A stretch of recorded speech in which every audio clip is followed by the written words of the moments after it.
Ba't ba tayo natatawa sa bagay na ito? Oo nga, sino ba yan? At Ito. anong pagpatay ang gagawin? Iparinig nga natin, direct. Sino ba yung nagsabi na magpapatay daw ng 15 senador?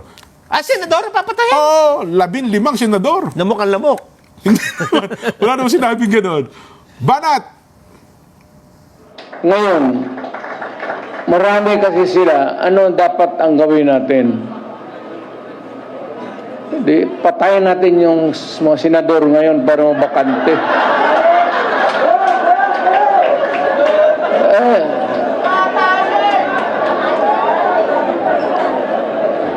Kung makapatay tayo ng mga 15 na senador, pasok na tayo lahat. Pero kawawa naman. Pero nakakainis kasi yung, hindi naman lahat. Pero, sabi nga, talking of opportunities, the only way to do it is to pasabugin na lang natin yung ano. Yan, Nelson. Nakita mo naman yung mga tao, nagbabanta na ng pagpatay tsaka pagpapasabog. Ba't naman kasi yung audience nagtatawanan pa? Paano naman hindi tatawa dyan? Ganito lang yan. Nakatawa ka rin ba? Simple lang yan, simple. Ganun ba? Oo, sige nga. Kasi sa diskurso, sa pagsasalita, ito naman dapat alam nyo na ha? Oo.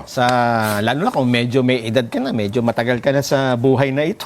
Alam mo na yung mga, alin ba yung pagpapatawa at alin ang seryoso?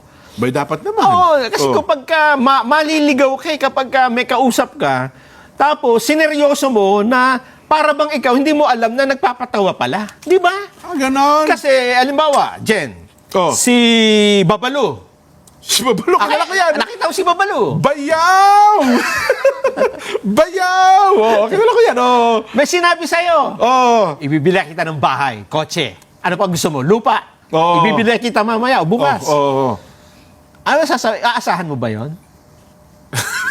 Si Babalo nagsabi, di ba? Ganun ba? Ibig sabihin, meron siyang komedyante yun eh. Karakter na talaga yun, Pagkaya ng mga nagsalita, huwag mong seseryosohin. Ang lagi ko natutuwa kay Babalo, Bayaw! Sasaksaking kita sa leeg, Bayaw! Gusto mo sipain kita sa galangala?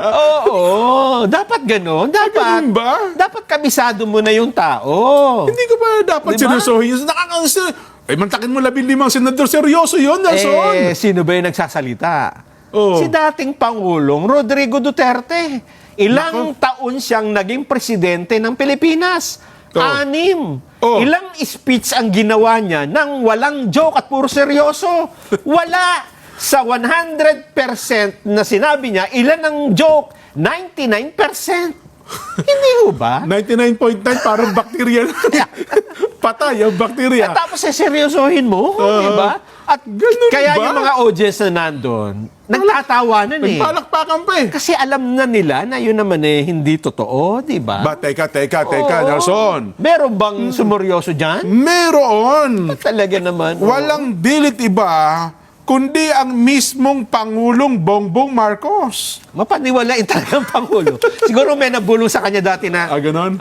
mahal na presidente. Oo. Pagka tayo nanalo, kaya natin gawin 20 pesos ang kilo ng bigas. Ganun ba? Kasi sasabihin ko. Campaign promises natin yan.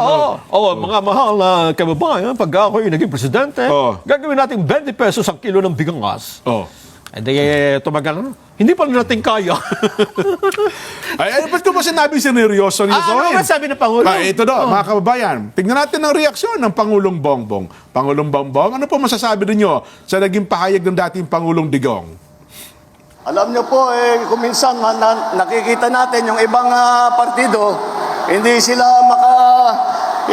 nagugulat sila, natatakot yata sila sa inyo eh. Dahil pagka nakita ang line-up ng alyansa, kung ano-ano na sinasabi, narinig lang natin nung isang araw. Walang daw pag-asa. Siguro, kanina wala silang pag-asa, kaya papatay na lang sila ng 15 na senador. Talaga, sabagay, mahirap naman yung ibang tao. Ang iniisip lang nila, ang kaisa-isang solusyon sa lahat ng problema ay pumatay pa ng Pilipino. Nakakapagtaka kung bakit ganun. Nagtaka pa pala. Seryoso. Wala namang pumalakpak na sa mga tao kaharap ng Pangulong Bongbong kasi alam nila seryoso ang Pangulo eh. Wala nagtawanan. Oo. So, ibig sabihin dito, seryoso ang Pangulo. Seryoso ang... Hindi siya nagbibiro. Hindi siya nagbibiro. Na ang akala na dyan sa joke ay totoo. Oho. Ewan ko lang. Ha? Kapag ka ikaw ba ay may kausap na nagbibiro, dapat mo bang seryoso? Ang katunayan, Meron pa naniwala. Ang katunayan, Mga walang sense of humor yung mga tao na yan dyan. Ha? Ibig sabihin, nagjojo ka na, dapat tatawa ka, di ba? Oo. Hindi mo siseryosohin. Pagka nag-joke ako, hindi mo na-gets, either mababa ang IQ mo, o talagang ikaw ang pinakamalungkot na tao sa buong mundo. Hindi, sabi nga nila, hihilingin namin na imbestigahan ng National Bureau of Investigation Talaga? ang naging pahayag ng dating Pangulong Duterte na papatayin na lamang ang 15 nakaupong senador para mabigyang puwang ang kanyang mga kandidato sa naturang posisyon. Sino nagsabi niyan? Ang seryosong congressman ng Lanao del Sur, Sia Alonto Adjong. Baka ang NBI dyan ay magtawa. Pagka inakyat nila yan, nag-file Si sila ng... Director Jimmy Santiago, kabidyante rin yan. Ayun nga. Oo. Baka pagdating doon, tawanan lang yung reklamo. Baka sumakit ang tiyan sa katata. Paano namin imbestigahan ng isang joke, di ba? Di, alam ko, meron ng reaction ata si ano May reaction na? May reaction eh. Ba? Nakuha ba natin yun, Direk? Meron ba? Ano ang reaksyon? Nakuha ba natin yun? Reaksyon ng NBI. Ay, ito yan mo daw muna. Kaya si Alonto, adjong muna tayo. Ayan nga. Sabi niya, in a democracy, words have power. Especially when they come from someone who has held the highest office in the land. Kaya nga, dating Pangulo yan, If certain statements warrant legal scrutiny, it is imperative that all similar declarations be assessed fairly and consistently. Honorable Zia Alonto, Lanao del Sur. Yan ang pinakamalungkot na tao sa mundo dyan. Ganon? Yung hindi ka makadetect ng joke. Di ba? Kasi kapag, halimbawa, parang ganito yan. Sa isang magkakabarkada, nag-uusap-usap kayo. May nagsalita na, papatayin na lang ako para makapunta tayo dyan sa tawanan. Ikaw, ay hindi, bawal yun. I-report kita sa pulis. I-report ka na, ayos na ako, ayoko na makapabarkada Hindi sa'yo. ako madami-dami dyan. Halimbawa, ikaw, nanood ka lang doon, ikaw hindi ka kasama sa grupo dyan. At nakita mo yung isang tao na yon, anong iisipin mo tungkol sa tao na yon, di ba? Siguro ito na yung pinaka Ganun ba? malungkot na tao sa buong mundo. No? Alam mo ba, si Congressman J. Kung Hun naman na Sambales, Anong sabi? Sabi ni- Tumawad din siya. Anong ginagawa? Puro alam naman nating joke yan. Yan ba sinabi niya? maaari niyang sampahan ng reklamo si Duterte. Talaga no? Tulad rin ng Hindi yan. Baka naman nagbibiro yan. Tatawanan lang natin yan. tulad rin ng ginawa ng NBI Seryoso ba yan? kay Vice Presidente Sara Duterte. Naku po. Sabi niya, pareho sila mag-ama. Dapat siguro kasuhan din ng dating Pangulong Duterte sa ginawa niyang pananakot gaya ng pag-file ng complaint ng NBI kay VP Sara Duterte. Nakakaawa itong mga taong ito, Jen. No? Na siguro sa bahay nila, hindi sila nakakarinig ng nagpapatawa, no? At saka sa buong maghapon, siguro hindi tumatawa itong mga taong ito. Hindi, mga seryoso yan, mga yan. Kung seryoso dyan, dalhin sa ICU. Di ba? Seryoso. Serious condition Ganun yan ba? Hindi ba, Jen? Meron pa. Meron pa. Sabi naman ni Congressman Jude Asidre, Naku po, ang dami pa lang mga... Anong tawag doon sa mga hindi tumatawa? Mga killjoy? Killjoy. Baka sabi, pinagbabantayan mo ang mayor ng Quezon City. Papatayin mo si Mayor Joy Belmonte. Kilji. Talagang papatayin ko yung TV pag... Sabi niya, Ano sabi? krimen ito. Krimen ito sa ilalim ng batas. Nakita nyo na? Sige nga, ipakulong nyo ang dating Pangulo. Ang pagbabanta sa mga opisyal ng gobyerno may tuturing na inciting to sedition o grave threats. Ayan ang sinasabi natin. At may kaakibat na parusa. Hindi pwedeng baliwalain ito.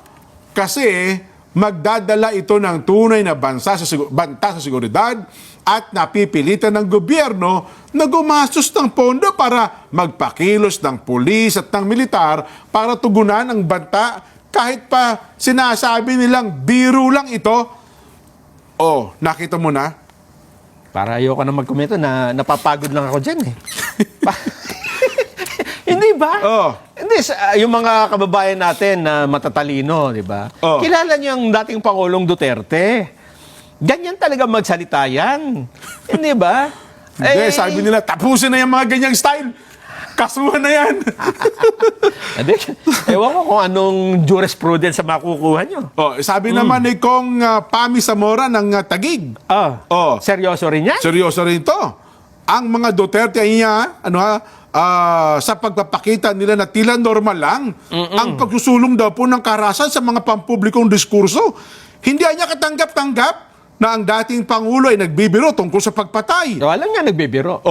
Dapat anyang mapagilan ang mga kasalukuyan at dating pinuno ng bansa sa pagpapalabas ng tila bahagi ng pulisiya ng pamahalaan ng pagpatay. Naku po. Ginagawa niyo anyang biro yung mga pagpatay-patay na yan eh. Sino may sabi niyan? Si Congresswoman Pami Zamora ng Taguig. Dagdagan pa natin ang malulungkot na tao sa mundo, Jen. Ganun Eto ba? Oh. Alam mo ba, si CIDD Chief Brigadier General Nicolas Torre, Sabi ni General Torre. inirekomenda niya sa DOJ na sampahan ng reklamong grave threats, unlawful utterances, at inciting to sedition si dating Pangulong Duterte. Nakita mo. Kanik, anyari.